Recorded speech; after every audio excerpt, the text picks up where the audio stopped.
Marcos capítulo 11, del verso 12 en adelante. ¿Lo tienen? Muy bien, leamos entonces, me siguen con la lectura. La narrativa dice así: Al siguiente día, cuando salieron de Betania, tuvo hambre, y viendo de lejos una higuera que tenía hojas, fue a ver si tal vez hallaba en ella algo. Pero cuando llegó a ella, nada halló sino hojas, pues no era tiempo de higos. Entonces Jesús dijo a la higuera: Nunca jamás coma nadie fruto de ti. Y lo oyeron sus discípulos.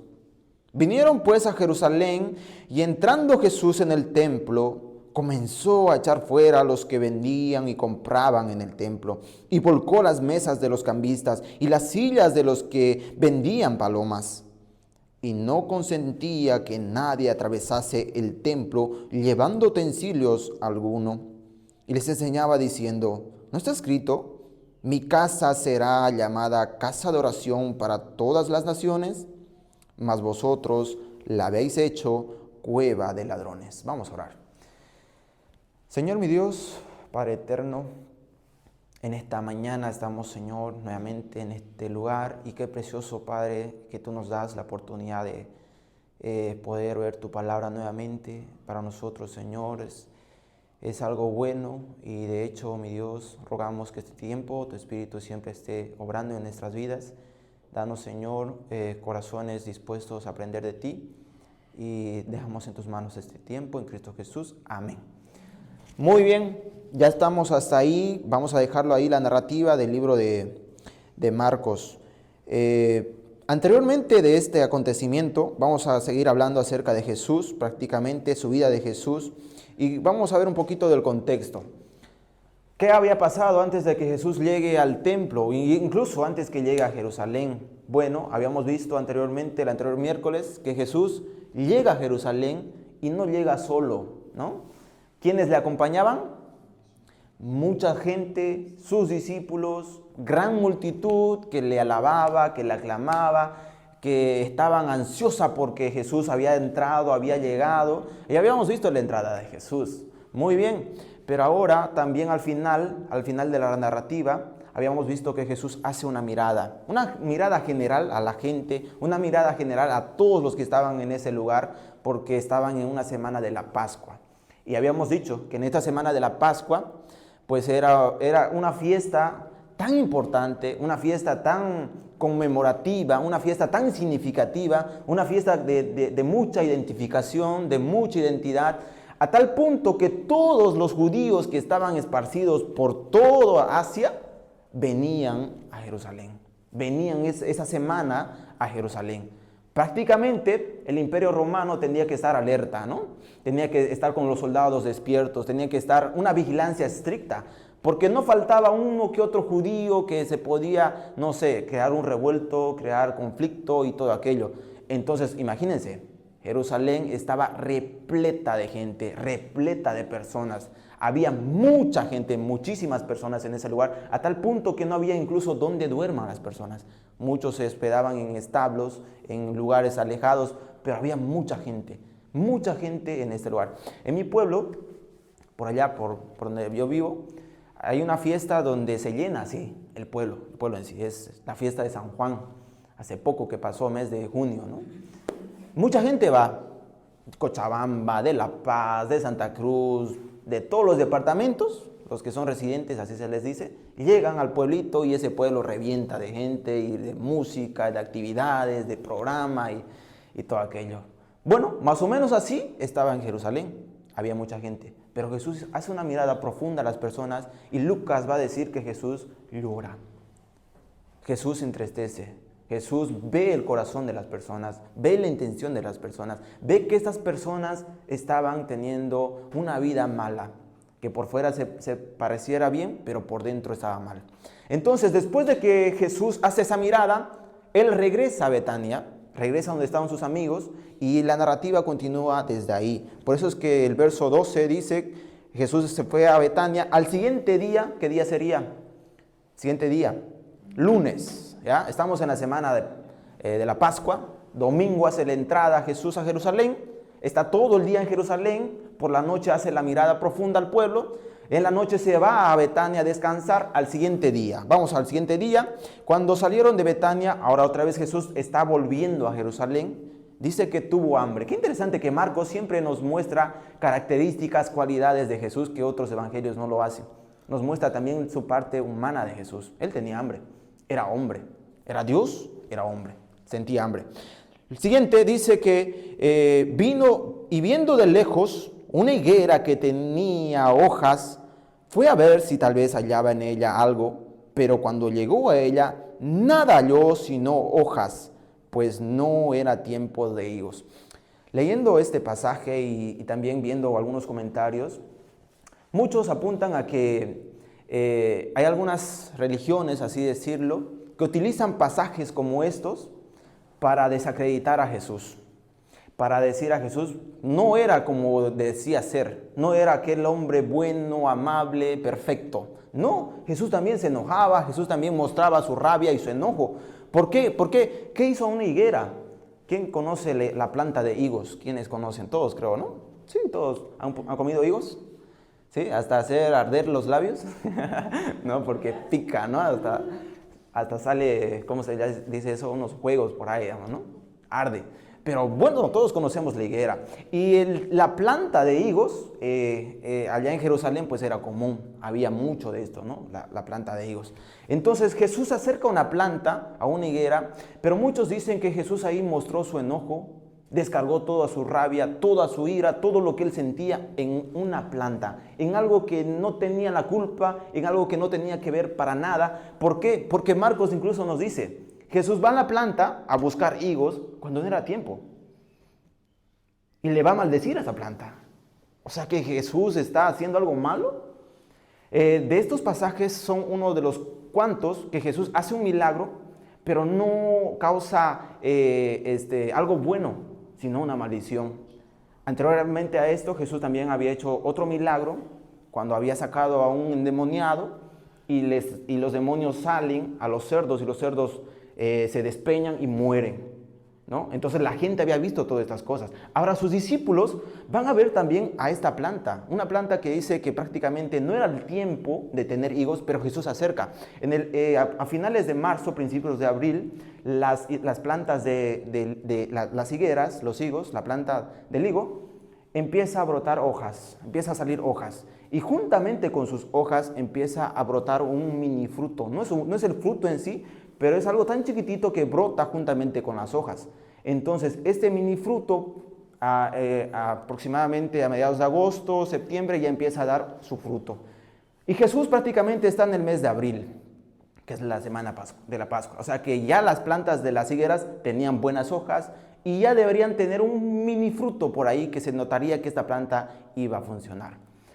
Cuando la Biblia habla del higo, de la higuera, le relaciona mucho al pueblo de Israel. El Antiguo Testamento, cada vez que Jesús habla acerca de la higuera, está hablando acerca del pueblo en sí, del pueblo de Israel. Incluso Jesús va a utilizar una parábola referente a esto. Vamos a verlo un momento. Esta parábola que Jesús usa se encuentra en Lucas capítulo 13, del 6 en adelante. Vamos a leerlo rápidamente. Dice así: dijo también esta parábola: tenía un hombre una higuera plantada en su viña y vino a buscar fruto en ella y no la halló.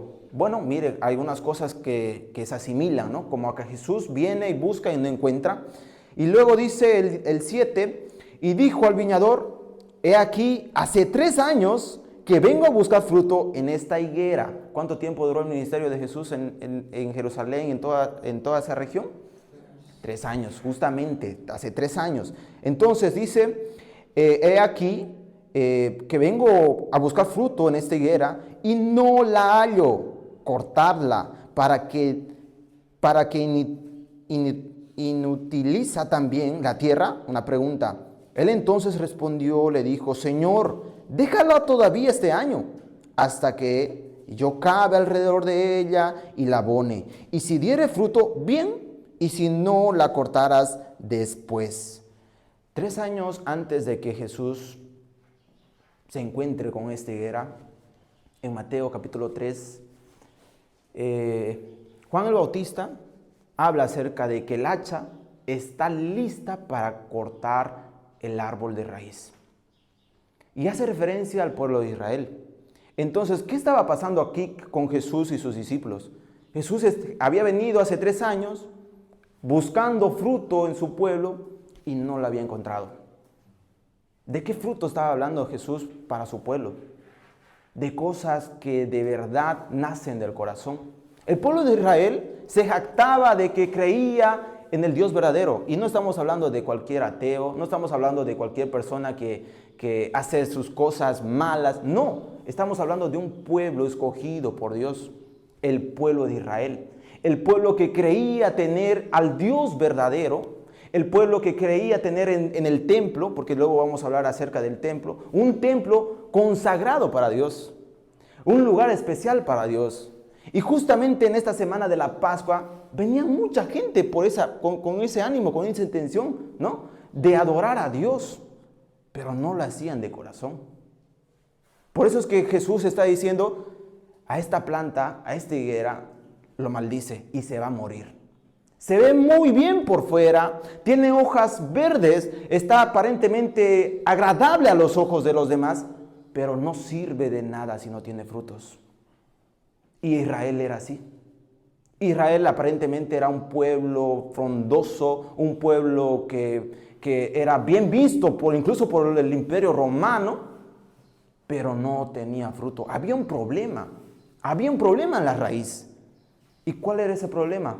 Eso nos lleva al verso 15 de la narrativa. En el verso 15 dice, vinieron pues a Jerusalén, y entrando Jesús en el templo, comenzó a echar fuera a los que vendían y compraban en el templo, y los volcó las mesas de los cambistas y las sillas de los que vendían palomas, y no consentía que nadie atravesase el templo llevando utensilio alguno. Ahí está, hablemos un poco acerca del templo. El templo, hermanos, era lo máximo para el judío. Era como que su ego, era como que yo tengo esto, digamos, ¿no? Y el templo era tan grande y tenía tanto espacio que todas las personas podían entrar ahí. Ahora, ¿cuál era el propósito de tener un lugar así? ¿Cuál era la idea de que tengamos un templo o de que el pueblo de Israel tenga un templo donde adorar a Dios? ¿No sigue siendo la misma idea de que nosotros también tenemos que tener un lugar donde reunirnos? ¿Pero para qué? ¿Cuál es la idea de tener un lugar donde reunirse? ¿Cuál es la idea de tener un bonito templo, agradable, grande, con muchas aulas? ¿Cuál es la idea? ¿Cuál es la esencia? Desde un principio, Dios ha querido siempre vivir con el hombre. Desde un inicio, Dios siempre ha querido estar juntamente con el hombre. Pero el pecado ha hecho que eso se separe de Dios. Y desde entonces Dios ha buscado, escuchen hermanos, ha buscado la manera de acercarse al hombre. Y una de las formas de mostrarle de que a Dios no podemos llegarnos así por así, es que Dios ha dicho, cuando vengan al templo, traigan un cordero para el sacrificio y recién pueden acercarse a mí. Entonces el templo no solo era un lugar de 4 paredes, tenía algo especial. Porque ahí los judíos podían aprender y podían ver cómo un Dios santo, un Dios justo, pues exige que muera un inocente para que yo pueda acercarme a él. Y eso es lo que era la semana de la Pascua, hermanos. Por eso es que afuera, en el atrio de los gentiles, habían cambistas, habían judíos. ¿Saben qué estaban haciendo? Quisiera que visualicen un poquito en esta mañana qué estaba pasando en ese lugar. Imagínense la iglesia, el lugar apartado, separado para Dios, para su adoración, para su alabanza, para acercarse a Él, para honrarle a Él. Era un lugar, era un mercado. ¿Y qué vendían?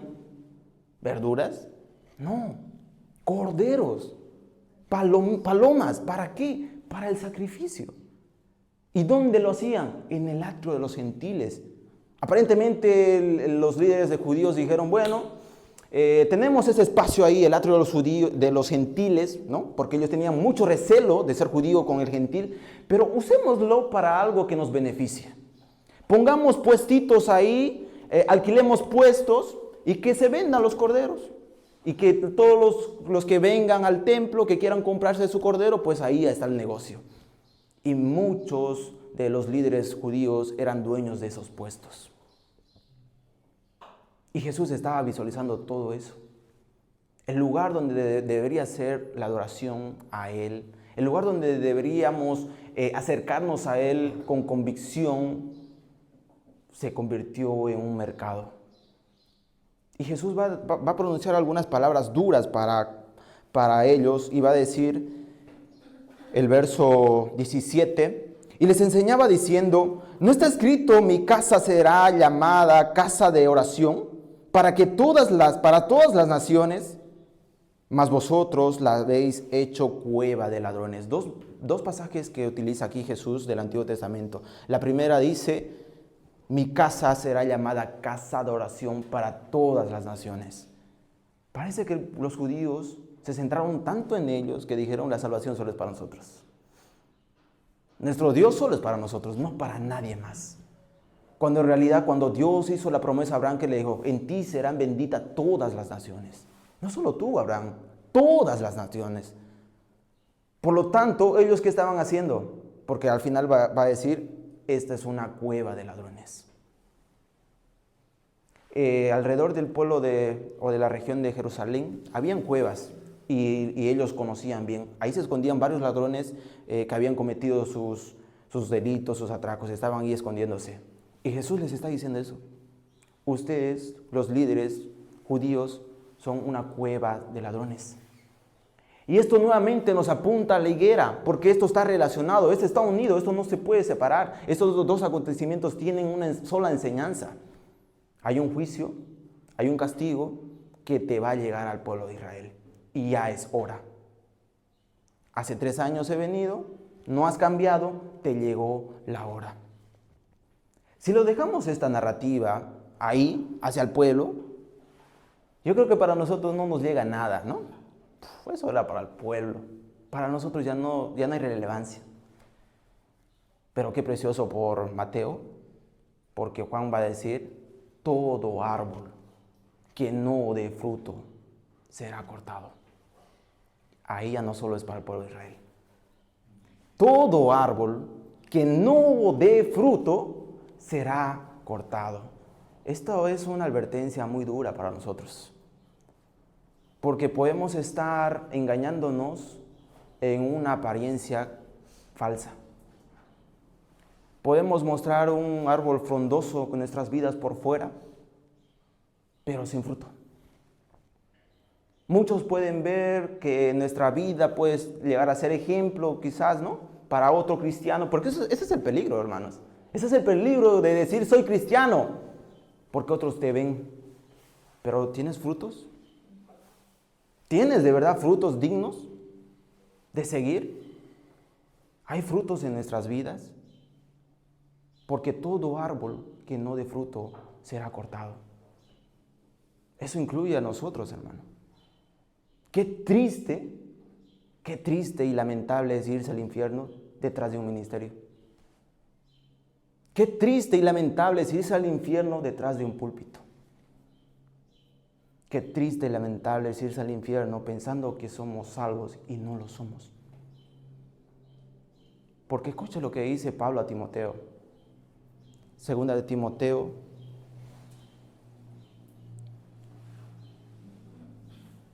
Segunda de Timoteo, capítulo 3, el verso 1 dice, Pablo escribiéndole a Timoteo, también debes saber esto, Timoteo, que en los postreros días vendrán tiempos peligrosos. El 2, porque habrán hombres amadores de sí mismos, ávaros, vanagloriosos, soberbios, blasfemos, desobedientes a los padres, ingratos.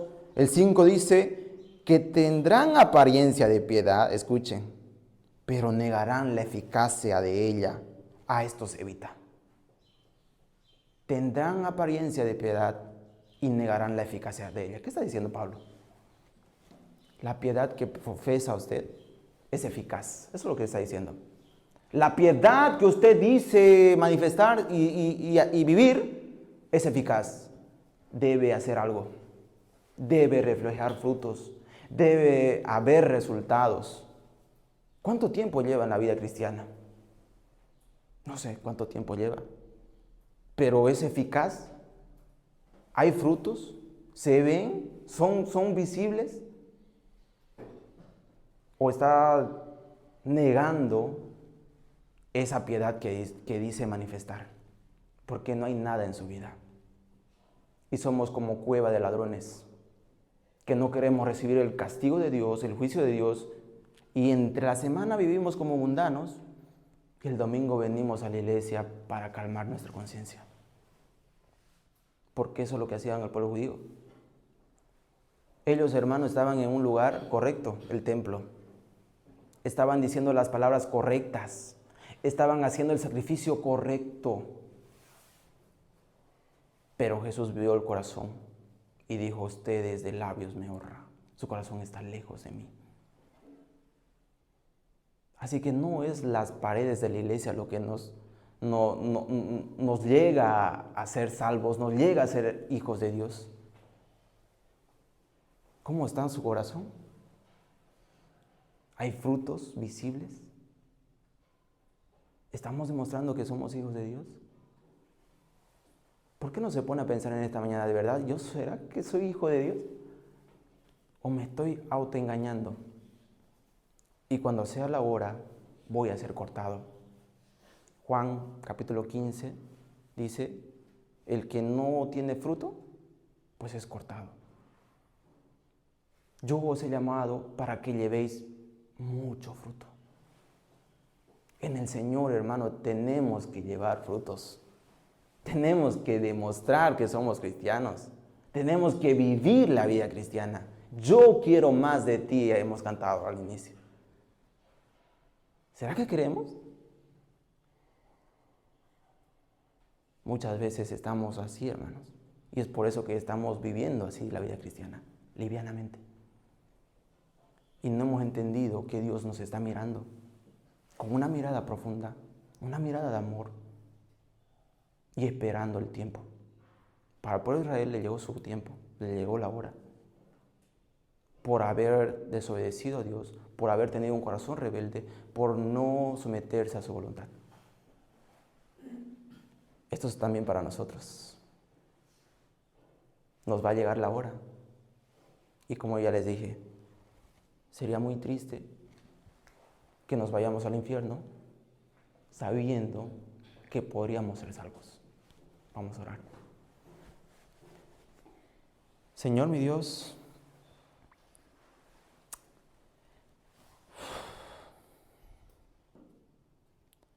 tú sabes, Señor, que a veces